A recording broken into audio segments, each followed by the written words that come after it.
你尋晚行過條街嘅時候，有冇聞到啲燒衣紙嘅味道？經過路邊見到人哋燒衣紙嘅時候，你會唔會自然行開少少呢？有人會話，其實喺前晚11點嘅時候，只係子時一到，鬼門關就已經開咗啦。我細個住公屋嘅，每年去到農曆7月嘅時候，落街買嘢，成條街都會一陣味，陣味留咗喺空氣入邊，好耐都唔會散。街邊多咗好多見到嘅，都係見到一個個燒衣紙筒咁樣喺度擺晒喺度，亦都見到好多白飯啊、豆腐啊、芽菜、燒肉咁樣，或者見到啲生果，然後插啲香喺上邊。通常我阿媽見到就會即刻捉住我隻手咁拉開我，講話喂，細細聲咁講，唔好踩到，唔好踩到，行過要講聲唔該謝謝咁樣。我嗰陣會問佢啊，點解行過條街都要講唔該謝謝啊咁講？咁佢淨係答我講，唉，唔好問啦，總之跟住講啦，乖啦咁。所以去到今日，有時我見到地下有啲衣紙灰啊，自然都會行開避開咗，唔踩到佢。如果條路太窄，真係避唔到嘅，我心入邊都會講一句啊，唔好意思啊，打攪晒，借過。我唔知自己係咪真係相信嘅，但係講一句好似又安心啲咁。香港人面對農曆7月，好多時候就係呢個態度，唔係話信，但係又唔係話完全唔信。總之呢，都係唔好啦，做個安心。農曆7月嘅禁忌其實真係好多，多到數唔晒，而且每個家庭都有少少唔同。我成日聽到嘅通常都係夜晚唔好去晾衫啊，唔好過夜啊，同埋可能啲衫呢，即係掛衫嘅時候，啲好兄弟會過嚟借衫着咁樣。亦都會可能講話啊，唔好揩長閒啊咁樣。平時呢，都會講話一到天黑，最好盡快就返屋企啦，係啦，一定要收衫嘅，夜晚唔可以掛衫咁樣。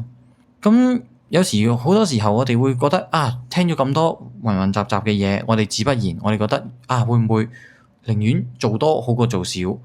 如果做少咗，會唔會又覺得有少少心入邊唔舒服呢？咁同時亦都話有好多人就話啊，半夜唔好走去剪指甲喎，咁樣即係好多好多唔同嘅形形色色咁出咗嚟。咁其實呢一樣嘢唔係農曆7月節，係好多老人家平時都會講嘅。咁至於點解呢？屋企人成日通常都唔會詳細解釋嘅。你問佢都，喂，點解一定要而家剪啊？聽日先剪唔得咩？咁諗諗下都係嘅，真係唔爭做嗰幾個鐘。咁有啲人話7月節夜晚唔好吹口哨，我諗相信呢個一係所有人都會係記得，亦都係經典中之中嘅經典。尤其唔好喺公屋走廊入邊呢，嗰啲後樓梯嗰啲吹口哨啊，老人家會話喂，夜晚吹口哨好似叫緊人咁樣，但係你又唔知後邊嗰個係乜嘢嚟嘅喎？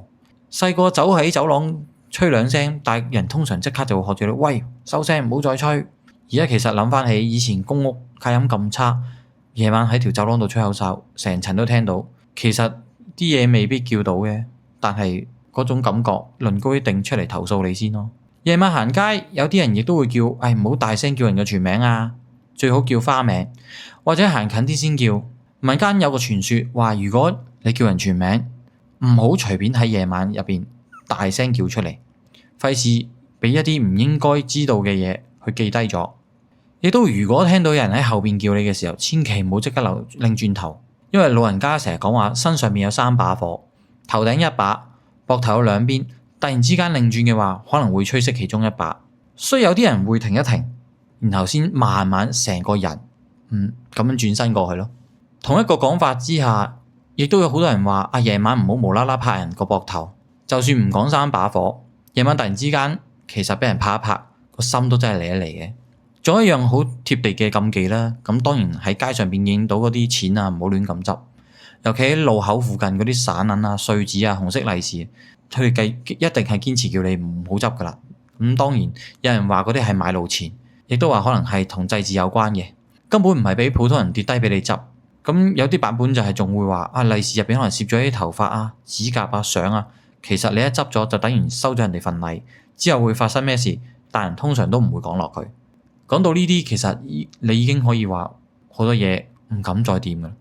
喺呢個農曆7月節見到地下入邊有錢，好多人真係會當睇唔到。平時見到一張500蚊，你可能會即刻掙扎一下，執唔執好呢咁。但係可能喺7月節你見到直接行過咗就算啦。見到燒緊嘅衣紙製品或者一啲燒完嘅煙灰啦，我哋好多時候都會話避開佢，唔好踩落去，唔好踢散啊，更加唔好亂講嘢咁樣。你信唔信係一回事，但至少唔好打擾到人哋。而且地下仲有啲火，有啲香，有啲未熄晒嘅煙灰，其實行開少少對自己人身安全都會好啲嘅。咁有啲老人家仲會提醒七月節夜晚行路唔好黐住牆邊咁行。民間話我哋有個講法啦，就話過路人啊，即係我哋睇唔到嗰啲嘅人，佢會沿住個牆邊行，咁所以咧就叫我哋千祈唔好喺啲暗巷啊黐住牆邊咁行，唔係好容易撞親佢哋咁樣咯。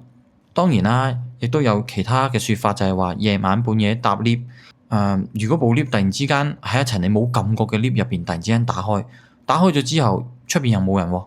因為好多人都一定，就算當其時我諗你都唔會行出去，甚至乎即刻撳翻個掣上閂門，快啲去翻自己嗰層站翻屋企就算數。尤其是舊式嗰啲屋邨咧，以前我哋半夜行嗰啲走廊真係好靜，連鋼管咧嘅電聲咧都可能聽得到。咁所以如果個升降機嗰個 lift 咧突然之間打開門，唔係你撳嗰層，就算出邊乜都冇，我諗個心都真係會嚟一嚟咯。咁住喺酒店亦都有一個通常大家都知嘅規矩㗎啦。咁啊，入房前敲3下先，講句唔好意思打攪晒，你住幾多晚嘅啫。咁入到房嘅時候，一定好多人就開晒啲燈，開晒啲窗簾，個廁所沖一沖，話等個房多翻少少人氣咁樣。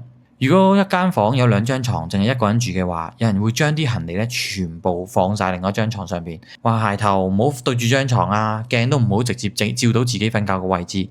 不過講酒店嘅禁忌真係好多好多好多啦，咁有時聽得太多，我諗成晚掛住諗都唔使點瞓㗎啦。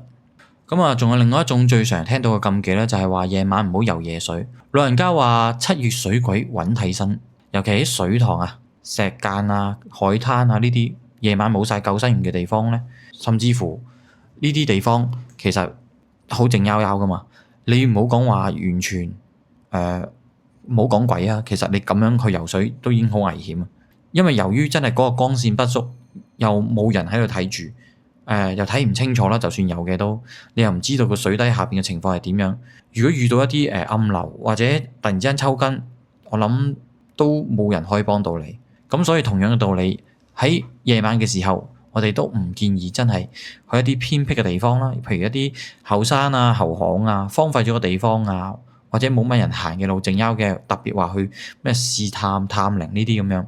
可能你未必話遇到你哋想要嘅嘢，見到嘅嘢，但係其實喺個過程之中，有人跌親啦、迷路啦，或者其實遇到其他唔同嘅危險，咁其實你已經可以足夠好麻煩嘅。農曆7月節相信大部分人我哋都會避開咗搬屋、結婚、開張、簽約或者動土嘅。自己唔介意，其實屋企長輩都未必俾你咁做。睇樓你可以照睇嘅，價錢一樣可以照傾。但係一講到正式簽約嘅話，可能有人話喂，唔得㗎，等過埋7月先啦。咁而家可能好多新人佢而家完全唔信嘅，兩邊家庭可能只有一個人介意，但係通常都會遷就，會揀個第二個好啲嘅日子啦。就算你自己唔信，但係合作嘅夥伴信，客人會信，屋企人會信，都未必會特登專登揀一個大家唔舒服嘅時間去做呢件事。香港嘅農曆7月之所以咁有畫面，可能同我哋生活之中嘅地方都有關係。一啲舊式嘅屋邨啦、長嘅走廊啦、窄嘅後巷啦，好多呢啲民間嘅講法，一講到呢啲畫面入邊咧，其實你基本上平時你幾大膽咧，行過嗰一下咧，你就會就住，會唔會講多咗啊？咁樣你信唔信？其實講咗咁多，你信唔信？我估大部分人嘅答案都會係話唔係唔信，但係最好唔好啦，係咪？咁其實好多禁忌背後都收埋咗一啲生活嘅提醒嘅。夜晚唔好落水，其實係因為真係危險。唔好亂咁執地下嘅嘢，係叫你唔好貪。行過人哋燒衣紙嘅地方，唔好踩落去，其實係一份尊重。以前大人未必會慢慢同你去咁樣分析，想話俾你聽，最快嘅一句就係唔好，會有嘢㗎。所以有啲禁忌好似包住咗一層鬼故事咁樣，佢安全提醒你，俾你容易深刻地記住。有啲就係純粹一代咁傳，然後慢慢轉變成大家共同嘅記憶，亦都變成咗我哋所講嘅民間習俗嘅一部分。農曆7月節其實唔係要大家成個月咁提心吊膽咁樣過，應該有嘅生活要照一樣咁過。但係如果有啲嘢可以避一避，又冇咩損失嘅，咁咪都係唔好咁做住先咯。你屋企入邊上一代有冇一啲留落嚟農曆7月節特別嘅規矩呢？我哋歡迎你大家同我哋一齊分享，睇下有邊一啲係全香港都有聽過，有一邊啲嘢係淨係得你屋企獨有嘅。如果你中意呢類香港人、香港事、香港回憶，記得訂閱我哋呢個頻道，撳個 like，俾個讚賞我哋。今晚當你如果返到屋企行過條街，聞一到呢啲燒衣紙嘅味道，經過一啲路邊你仲見到人哋燒緊衣紙嘅時候，你睇下你會唔會都係一樣咁樣講一句啊？會唔會好似細個咁樣講，行遠少少啊？唔好意思，打攪晒，謝過。